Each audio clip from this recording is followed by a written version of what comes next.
नानकचंद रत्तू जी की जुबानी डॉक्टर अंबेडकर के अंतिम कुछ वर्ष अध्याय 21 के अब तक हम 3 वीडियो बना चुके हैं।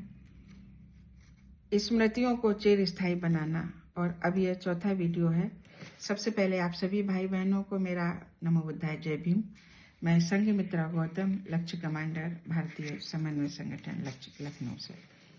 देश का उच्चतम नागरिक सम्मान। 14 अप्रैल 1990 को डॉक्टर अंबेडकर का वर्ष भर तक चलने वाला शताब्दी समारोह प्रारंभ हुआ। तब भारतीय संविधान के निर्माता बाबा साहेब डॉक्टर अंबेडकर को देश के उच्चतम नागरिक सम्मान भारत रत्न से मरणोपरांत सम्मानित किया गया। ये सम्मान राष्ट्रपति आर वेंकट रमन के हाथों राष्ट्रपति भवन के दरबार हॉल में विशेष रूप से आयोजित समारोह में प्रदान किया गया।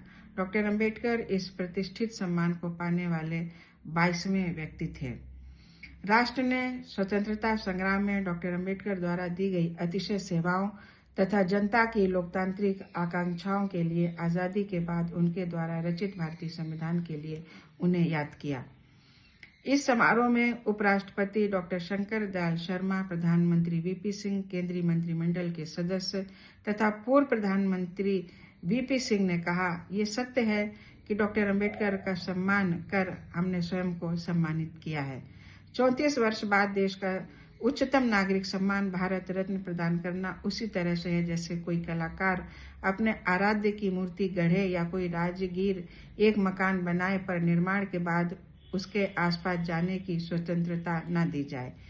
यही कुछ एक देशभक्त, महान समाज सुधारक, न्याय, स्वतंत्रता, समानता तथा बंधुत्व के अग्रणी नेता, स्वतंत्र भारत के संविधान निर्माता और भारत के 6 श्रेष्ठ मस्तिष्कों में से एक डॉक्टर अंबेडकर के साथ हुआ। इतने दिन तक उन्हें इस सम्मान से वंचित रखना कहीं से भी न्यायोचित नहीं था। वास्तव में उनके जीवन काल में ही संविधान को अपना लेने के बाद ही यदि ये सम्मान दिया गया होता तो उसे उन्होंने सहर्ष स्वीकार किया होता, पर ऐसा हुआ नहीं। ये भी निश्चित था कि जिस दिन उन्हें ये उच्चतम नागरिक पुरस्कार प्रदान करने की घोषणा हुई, यदि वे हमारे बीच जीवित होते तो विलंब से दिए गए इस पुरस्कार को कभी भी स्वीकार न करते। वह एक शक्तिशाली व्यक्तित्व के स्वामी थे, अपने विचारों के प्रति इतने साहसी थे कि व्यक्तिगत प्रशंसा पाने के लिए कभी भी अपने सिद्धांतों से समझौता नहीं कर सकते थे और न ही व्यक्तिगत सुख सुविधाओं के लिए किसी दबाव के आगे झुक सकते थे। इस कारण इस सम्मान को वो अन्यथा ही लेते। वे ऐसे व्यक्ति नहीं थे कि यूं ही किसी सम्मान को स्वीकार कर लें यदि उसके पीछे उचित मनोभावना ही ना हो। वे देश की सेवा करना चाहते थे, पर सत्ताधारी लोग राष्ट्र निर्माण में उनकी बुद्धिमत्ता का प्रयोग करने के लिए तैयार न थे। उन्होंने कहा था, मैं अभी भी देशवासियों की सेवा करना चाहता हूं, पर ये लोग मेरी सेवाओं का उपयोग करने के लिए तैयार नहीं। ऐसे देश में जन्म लेना पाप है। यहाँ के लोग जाति भेद से इतना पूर्वग्रहग्रस्त हों। डॉक्टर अंबेडकर न्यास। Doctor B R. अंबेडकर शताब्दी समारोह के अंतर्गत कुछ विशेष योजनाएं शुरू की गईं। डॉक्टर अंबेडकर के आदर्शों और सामाजिक न्याय के संदेश को भारत में जन जन तक तथा विदेशों में भी इसे आगे ले जाने के लिए योजनाओं एवं गतिविधियों के निर्माण और संचालन के लिए भारत सरकार के कल्याण मंत्रालय ने 24 मार्च 1992 को डॉक्टर अंबेडकर न्यास, डॉक्टर अंबेडकर फाउंडेशन का गठन किया। इस न्यास ने निम्न योजनाएं लागू की। डॉक्टर अंबेडकर राष्ट्रीय जन पुस्तकालय। यह एक प्रतिष्ठित योजना है। सरकार ने डॉक्टर राजेंद्र प्रसाद मार्ग और रायसीना मार्ग के मध्य जनपथ में भूमि प्रदान की।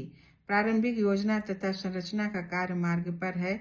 यह परिसर लगभग 25,000 वर्ग मीटर में बनेगा और विशेषकर ऐसे विषयों की पुस्तकों का संग्रह होगा जो डॉक्टर अंबेडकर को बहुत प्रिय थी, जैसे कि इतिहास, वृक्षशास्त्र, समाजशास्त्र, संवैधानिक कानून, राजनीति शास्त्र, अर्थशास्त्र, समाज सेवा तथा अंतर्राष्ट्रीय संबंध। ये एक खुली सदस्यता वाला पुस्तकालय होगा। इस पुस्तकालय की अनुमानित लागत 25 करोड़ रुपए है। डॉक्टर अंबेडकर न्यास ने इस योजना के लिए 1991-92 में 5.5 करोड़ रुपए जारी किया। 1995 और 96 के बजट में भी इस पर खर्च का कुछ प्रावधान है। डॉक्टर अंबेडकर विदेश शिक्षा वृत्ति।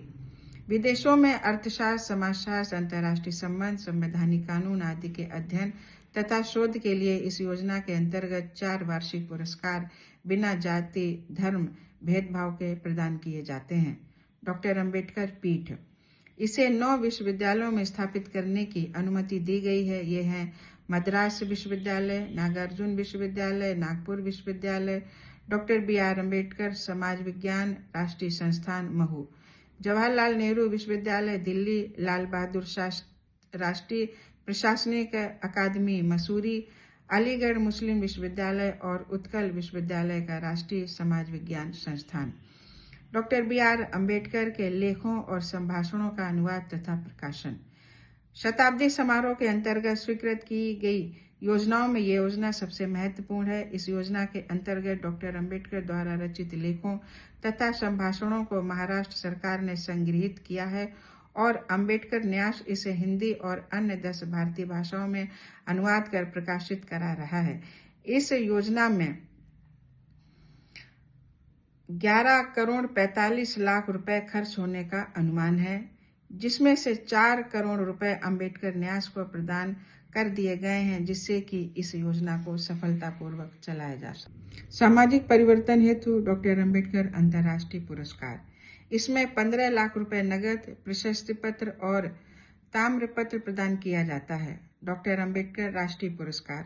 सरकार ने ये पुरस्कार 1992-93 में आरंभ किया। ये व्यक्तियों, संगठनों को हर वर्ष समाज के कमजोर वर्गों के उत्थान एवं विकास के लिए किए गए असाधारण कार्यों के लिए प्रदान किया जाता है। इस पुरस्कार में 10 लाख रुपए नगद, प्रशस्ति पत्र एवं ताम्रपत्र प्रदान किया जाता है। इस राष्ट्रीय पुरस्कार के लिए चयन एक 6 सदस्यीय जूरी करती है, जिसके अध्यक्ष भारत के उपराष्ट्रपति होते हैं। अब ये स्थान डॉक्टर अंबेडकर संग्रहालय के रूप में स्थापित हो चुका है। डॉक्टर अंबेडकर राष्ट्रीय स्मारक। 26 अलीपुर रोड स्थित डॉक्टर BR अम्बेडकर निवास, जहां वे रहे और 6 दिसंबर 1956 को अंतिम सांस ली, को अधिग्रहित कर इस स्मारक के निर्माण हेतु 8 करोड़ रुपए जारी किए गए। दिल्ली प्रशासन को इस कार्य के लिए लगाया गया है। डॉक्टर अंबेडकर न्यास को यह कार्य सौंपा गया है कि वह प्रतिवर्ष 14 अप्रैल को डॉक्टर अंबेडकर का जन्मदिन जोर शोर से मनाएं और अन्य समारोह को आयोजित करें। न्यास प्रतिवर्ष 6 दिसंबर को संसद भवन के प्रांगण में स्थित बाबा साहेब डॉक्टर अंबेडकर प्रतिमा पर फूल मालाएं अर्पित करने के लिए परिनिर्वाण दिवस का आयोजन करती है।